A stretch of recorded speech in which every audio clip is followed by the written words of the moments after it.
મંત્રી કુંવરજી બાવળિયાએ સંત સરોવરની મુલાકાત લીધી હતી। સંત સરોવરમાં થઈ રહેલ પાણીની આવક અંગે તેમણે સમીક્ષા કરી। સંત સરોવરમાંથી સાબરમતી નદીમાં 82,000 ક્યુસેક પાણી છોડાયું છે। આ સંત સરોવરમાં 66,000 ક્યુસેક કરતાં વધુ પાણીની આવક છે।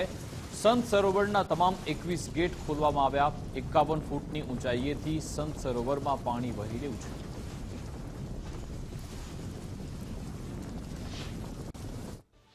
ગાંધીનગરના સંત સરોવરના તમામ 21 દરવાજાઓ ખોલીને તેમાંથી પાણી જે છે તે હાલ વહી રહ્યું છે। મહત્વનું છે કે જેટલી આવક થઈ રહી છે તેટલી જ પાણીની જાવક થઈ રહી છે।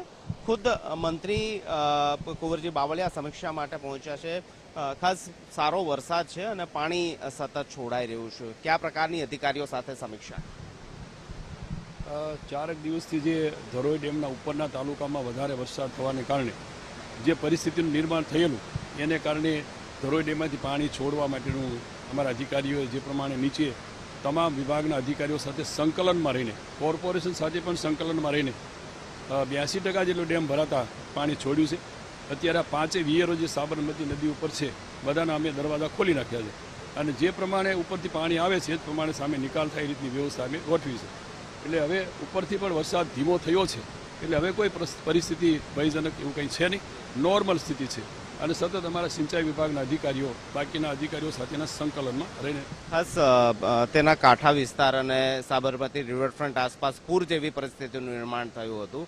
હજી પણ પાણીનો ફ્લો વધે તો તેને આગળ જે છે તે વહાવવામાં આવશે, કારણ કે તમામ દરવાજાઓ અત્યારે પૂરની પાણીની સ્થિતિ નોર્મલ છે, કોઈ ભયજનક સ્થિતિમાં નથી।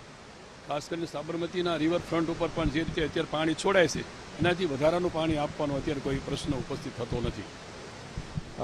મંત્રી કુંવરજીભાઈ બાવળિયા હાલ સમીક્ષા માટે પહોંચ્યા છે। આપ અત્યારે જોશો તો સંત સરોવરના તમામ 21 દરવાજાઓ જે છે તેને ખોલવામાં આવ્યા છે અને મહત્વનું છે કે સંત સરોવરની અંદર હાલ 82,000 ક્યુસેક પાણી જે છે તેને છોડવામાં આવી રહ્યું છે। સંત સરોવરમાં હાલ 66,000 ક્યુસેક કરતાં વધુ પાણીની આવક થઈ રહી છે અને 21 ફૂટની ઊંચાઈ સુધી આ સંત સરોવર જે છે તે ભરાયો છે અને તે સ્તરથી પાણી જે છે તે સાબરમતી નદીની અંદર હાલ આગળ છોડવામાં આવી રહ્યું છે। મહત્વનું છે કે સંત સરોવર નો જે કેચમેન્ટ વિસ્તાર છે, ધરોઈ આસપાસનો વિસ્તાર, તેમાં સતત પાણીની આવક થઈ રહી છે। ધરોઈ ડેમની અંદર પણ સતત પાણીનો ફ્લો આવી રહ્યો છે અને તેના કારણે ધરોઈ ડેમમાં જ્યારે પાણી છોડાય છે ત્યારે તે પાણી સાબરમતી નદી પર રહેલા 4 જેટલા સરોવર મુખ્ય જે છે તેમાં આ પાણી પહોંચતું હોય છે। તે પૈકીનું આ સંત સરોવર છે।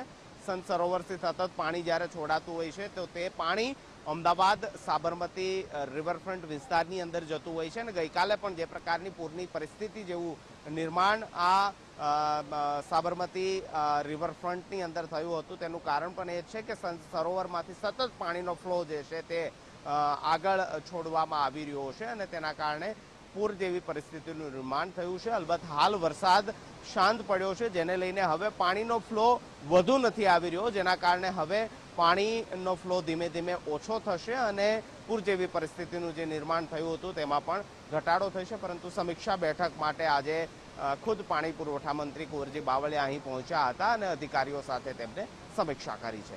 કેમેરામેન મનીષ દવે સાથે નિકુંજ જાની, ગુજરાત ફર્સ્ટ, ગાંધીનગર।